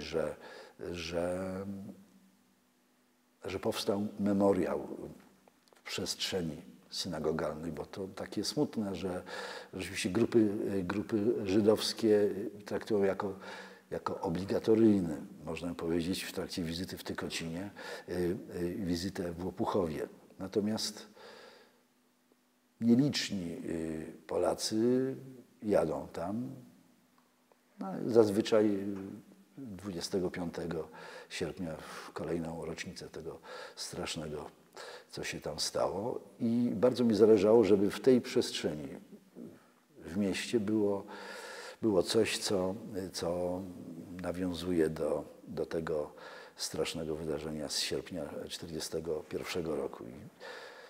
I dzięki pomocy i wsparciu Jarka Perszko, mojego przyjaciela, w moim przekonaniu znakomitego rzeźbiarza, powstała taka,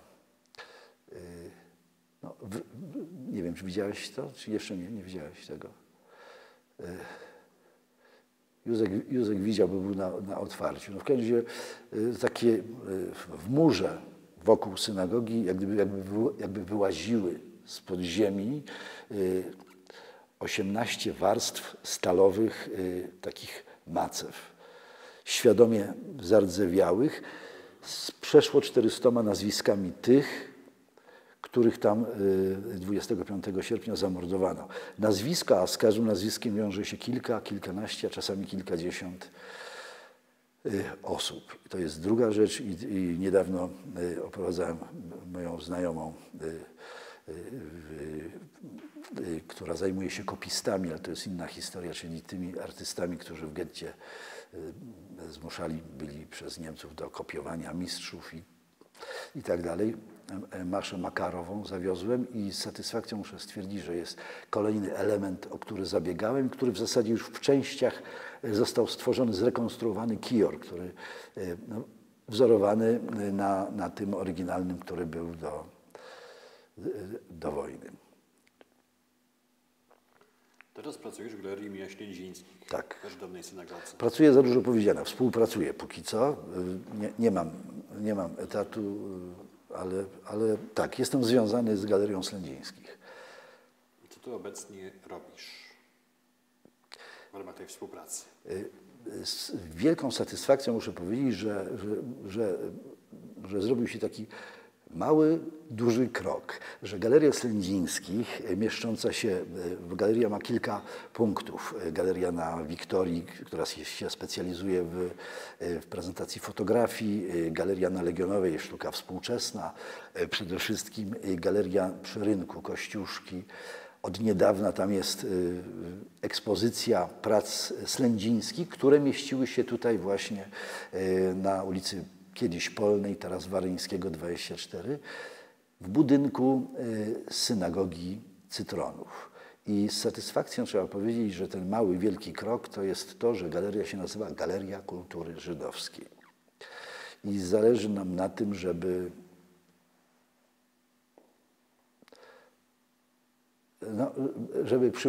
przypominać, uświadamiać mieszkańcom Białegostoku i gościom, że ten świat nie wygląda tak, jak wyglądałby 80 kilka lat temu. No, rozumiem, że zmontujecie to, czego żeśmy, że tak powiem, zrobili wcześniej, czyli niestety śladów zachowało się bardzo mało. I każdy detal, każdy drobiazg, który przypomina, jakiś materialny, który przypomina to, jak wyglądał Białystok, jak wyglądał ten świat przed wojną, to jest wielka radość. Także cieszymy się z tego, co znaleźliśmy na strychu w trakcie tej takiej naprawdę morderczej Charówy i ja się dziwię, że nie pokasuje, bo mamy jakieś defekty, jak nie kręgosłupy, to coś, ale nas po prostu to było wielkie wyzwanie i wielka radość, radość i smutek i taka refleksja, że tak dużo i tak mało, ale że coś, co potwierdza te nasze przypuszczenia, że co się działo tutaj, że oczywiście ten budynek wygląda zupełnie inaczej niż wyglądał w 1939 roku, czyli w pierwszym roku funkcjonowania tej synagogi, które zresztą jak nie jedna, to druga okupacja spowodowały, że stało się to, co się stało. Postanowiłem założyć taką grupę teatralną, która się nazywa Lachlom, czyli marzenie. I sądziłem, że pojawią się młodzi ludzie, dzieciaki. W związku z tym przygotowałem taki scenariusz pod dzieci. Natomiast najmłodszy 14-latek, później 17-latka, a pozostali to albo maturzyści, albo dorośli. I zaproponowałem, że może popracujemy nad innym scenariuszem. Przeczytałem im to, co tam gdzieś skomponowałem, a oni powiedzieli, że nie, to jest świetne. I na taką, powiedziałbym, inscenizację, która oczywiście jest na razie w fazie takiej, powiedziałbym, tekstowej, zaczyna się od takiego, powiedziałbym, manifestu, że wychodzą z transparentami i krzyczą, mówią, oczywiście na wielogłosiu, jak na manifestacji, niech się wreszcie każdy dowie i rozpowie w świecie całym, że dziecko to też człowiek. Ten najmłodszy mówi, tylko jeszcze trochę mały. No i tam jest o prawach dziecka. Później zrobiłem kompilację tekstów Stanisława Jachowicza, takich pełnych dydaktyki, taką starą polszczyzną. Jachowicz mało znany, bardziej, że tak powiem, wszyscy znają wierszyk Pan Kotek był chory, ale mało kto wie, że to właśnie Jachowicz, a nie Brzechwa czy Tuwim jest jego autorem. Ale tam jest taki wierszyk, że Staś na spodniach zrobił plamę. Płacze i przeprasza mamę, korzystając z chwili rzecze mama, na spodniach wypierze się plama. Lecz pamiętaj, drogie dziecię, brzydkim czynem splamić życie, bo ci, Stasiu, powiem szczerze, ta plama się nie wypierze. No, mówię o tym dlatego, cytuję dlatego, że to są właśnie takie zabawy w taką, powiedziałbym, elementarną, wierszowaną dydaktykę, a przez całą tę inscenizację przewija się wiersz, na który ileś lat temu trafiłem i on mi siedzi w głowie. To nie jest wielka poezja, ale on jest straszny, jak się wie, co się stało. Już domyślasz się, o jakim wierszu mówię, o Abramka Koplowicza Marzenie. Dlatego ten teatr nazywa się tak, że pojawiają się takie, powiedziałbym, kilka wersów gdzieś co jakiś czas. Pojawi się również śpiew, muzyka, czyli w zasadzie, że tak powiem, zapętlona, śpiewana przez uczestników, zapętlone dwie kołysanki, czyli Eufen weg steht a Bäum, czyli przy drodze stoi drzewo i Eufen-Prypieczyk, prawda, które gdzieś tam się pojawią i na finał, nawiązując do tego, co się wydarzyło, nawiązując do losu Abramka Koplowicza, nawiązując do tego miejsca, wszyscy uczestnicy nałożą opaski w takiej, powiedziałbym, zaaranżowanej sytuacji plastycznej, będą mówić cały wierszyk Marzenie. I zamknie się to. No, czyli to. Szczerze mówiąc, przymierzam się powoli, bo właśnie te odkrywanie tego, co tam było na strychu i tak dalej, no i jakieś takie działania bieżące, wystawa, którą widzicie, zresztą w moim przekonaniu nawiązująca do tego, co ważne, czyli Kadisz dla niepotrzebnych śmierci, czyli historia, którą Wiesiek Szumiński usłyszał w Wasiliczkach Starych kilkanaście lat temu. Taki, że tak powiem, tak została w nim, że stworzył ileś obrazów olejnych i ostatnio kilka grafik i wiersze, grafiki obrazy do wierszy współczesnych poetek, zwłaszcza ukraińskich, wiadomo o czym, i do przejmującego wiersza Krzysztofa Czyżewskiego, szefa Fundacji Pogranicze, Łza Klauna.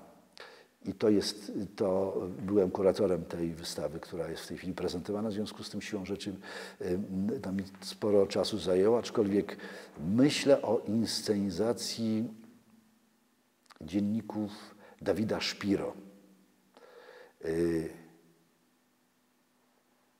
Na własną odpowiedzialność podaruję jeden egzemplarz. One są przejmujące, znaczy nasza szefowa Jolanta Szczygieł w zasadzie uratowała rękopis, taki powiedziałbym, który miał wylądować po śmierci kogoś tam na makulaturze, zdaje się. Że w każdym razie tak, i to zapiski chłopaka z zacnej rodziny. Nie będę mówił, bo dostaniesz go i sobie przeczytasz, ale on jest o tyle ważny i mocny, że on jest Dawid Szpiro, który był nawet w służbie porządkowej Judenratu w pewnym, czyli miał świadomość tego, co się dzieje, aczkolwiek tam jest. On go pisał bardzo szczerze.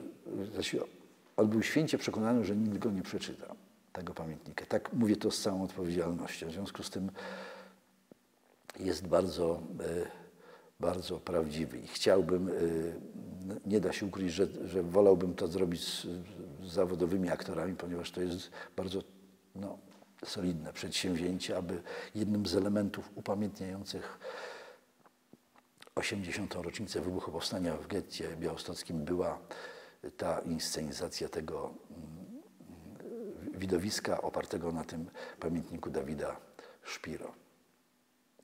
Zresztą wzruszające jest to, że się odnalazł kuzyn jego teraz już, ponieważ, no ale to już inna historia. Myślę, że to miejsce daje nadzieję na to, że może być lepiej. No już nie będę mówił o tej pani 70-letniej, która wybijała chyba wszystko. A powiedz mi, Darku, czy ty uważasz, że w Białymstoku ta historia jest odpowiednio upamiętniona w przestrzeni miejskiej, w różnych wydarzeniach kulturalnych? Jak ty to oceniasz? Szczerze, w moim przekonaniu nie. Odnoszę wrażenie,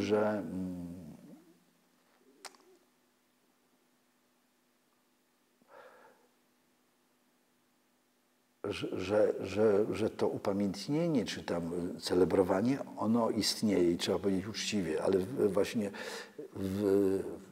w rocznicę smutną, jedną czy drugą, czy spalenia Wielkiej Synagogi, czy wybuchu powstania w getcie białostockim i tak dalej.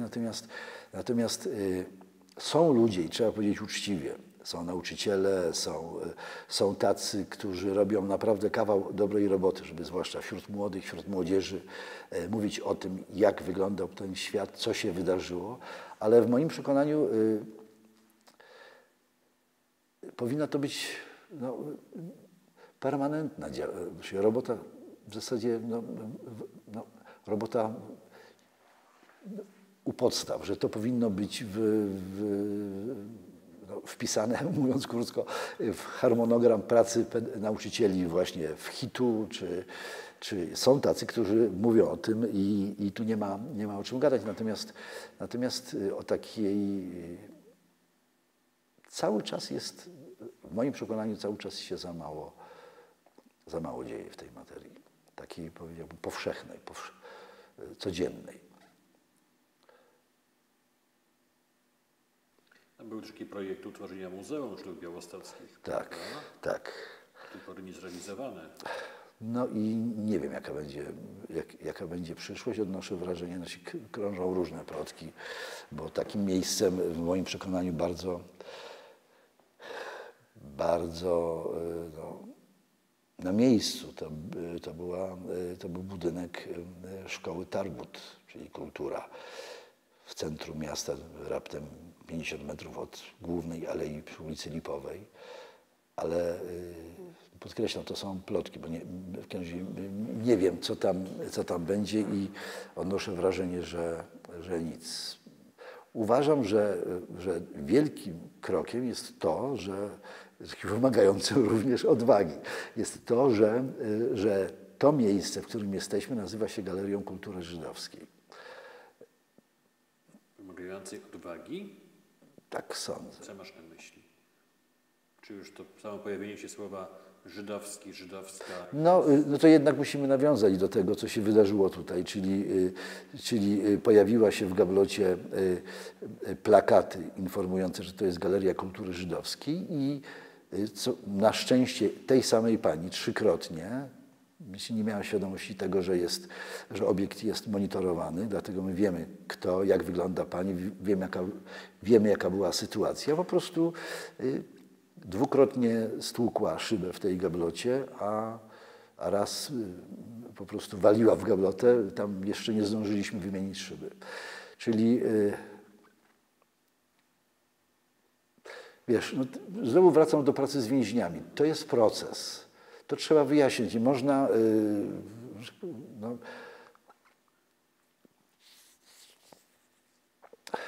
trudno nie wiem, jak to nazwać. Nie wiem, czy to jest brak odwagi, czy brak dobrej woli, czy jakiś... Trudno mi jest oceniać, ponieważ nie znam niuansów. Ubolewam nad tym, bo i ty z pewnością, i ja też często spotykamy się z komentarzami, że Białystok to był światową stolicą Żydów, prawda, że był bardzo ważnym. No, oczywiście jest wiele takich miejscowości, które to podkreślają i oczywiście, że wiadomo, że Białysy są lepsze od Cebularzy i to 100 razy lepsze i tak dalej, prawda. O właśnie, a propos Białysów. Ubolewać należy, że Białysy są znane w Nowym Jorku, w Chicago, a tutaj mało kto o tym wie. A powiesz, czym są Białysy? A, oczywiście. Dobrze, ale zacznę od anegdotki. Mam przyjaciela, świetnego malarza, później wam pokażę kilka prac, które mi podarował gdzieś tam w międzyczasie. Mieszka po sąsiedzku, na Białostoczku. Artur Haci kiedyś mnie zaprosił i mówi, kuchen. Robię dla ciebie kuchen. Ja mówię, kuchen, zaraz skąd wie i tak dalej. Dobrze, no i wynosi właśnie drożdżowe bułeczki, piękne, pachnące, wewnątrz, tak nawet nie faszerowane, ale tak po prostu z dużą warstwą podsmażanej wcześniej cebulki i posypanej makiem. No więc ja się pytam, a co to, mówię, skąd ty to znasz? Mówię, a moja mama to robiła. Nie ma żadnego odniesienia, jeśli chodzi o Hacieja, do tradycji, czy do żadnych związków z żydostwem, przepraszam za... I zrobił oczy, jak ja mu wyjaśniłem, że to się nazywa, i ci moi przyjaciele właśnie białostoczanie przedwojenni z Izraela mówili, że Białystoker Kuchen, czyli ciasto białostockie, specjał białostocki, prawda? Czyli gdzieś on funkcjonował jeszcze i trzeba powiedzieć uczciwie, że te Białysy, czyli te drożdżowe bułki, które były dostępne nam, nie wiem, no iluś tam setkach punktów w Białymstoku, no w zasadzie nie funkcjonują, a nazwa absolutnie jest prawie jest nieznana. Pojawiają się, ale jako cebularze. Aczkolwiek jako, że tak powiem, lokalny patriota muszę powiedzieć uczciwie, że Bialec to Bialec, a nie cebularz lubelski. Także no właśnie takie odkrywania. Po sąsiedzku z nim mieszka pani już weteranka artystów białostockich. Komunikacja z nią jest trudna, bo nawet telefonu nie odbiera. Pani Teresa Bejnarowicz, która na przykład, Józek widział, podejrzewam, tę wystawę w Tykocinie. W trakcie pandemii znaleźliśmy pracę, efekt pleneru malarskiego w Tykocinie. I prace takie, powiedziałbym, fantasmagoryczne, realistyczne, ale no, takie, że tak powiem, oscylujące wokół Tykocina, w tle jakieś konkretne miejsca, synagoga, pomnik Czarnieckiego i tak dalej, i tak dalej. I to autorką była pani Teresa Bejnarowicz. Udało mi się dojechać i spotkać z nią. Czekałem tam gdzieś za pośrednictwem męża, który akurat złapałem. Wyjaśniłem, że ważna sprawa. Nie zaszczyciła nas swoją wizytą na wernisażu, ale zapytałem się pani Tereso, a jak to się stało, że pani w tym 89 roku na plenerze maluje takie rzeczy w Tykocinie? No, bo wie pan, bo jak się koledzy wieczorem integrowali, to ja sobie wyobrażałem, jak wyglądał ten świat, jakby wyglądał ten świat, gdyby nie stało się to, co się stało. I no, udało nam się na Babińcach w Tykocińskiej synagodze pokazać te prace i mam nadzieję, że to są oczywiście własność Muzeum Podlaskiego. Natomiast w trakcie tej rozmowy z panią Teresą, pani Teresa mi dała do zrozumienia, że ma ich więcej i jest zainteresowana przekazaniem. Także myślę, że gdzieś powstawałoby takie, no, jak widzicie, większość tych rzeczy, które się zachowały, to są destrukty, czy w stanie takim, powiedziałbym, smutnym, dużo mówiącym również, ale w takim kontekście emocjonalnym. Natomiast musimy się posiłkować tym, co się dzieje wokół, czyli właśnie artystyczna egzemplifikacja, żeby to miejsce jakoś żyło. Czy jest coś, co chciałbyś jeszcze powiedzieć? Jakieś pytanie, którego nie zadałem, może tutaj powinno paść. Jak uważasz? Nie, odnoszę wrażenie, że nie.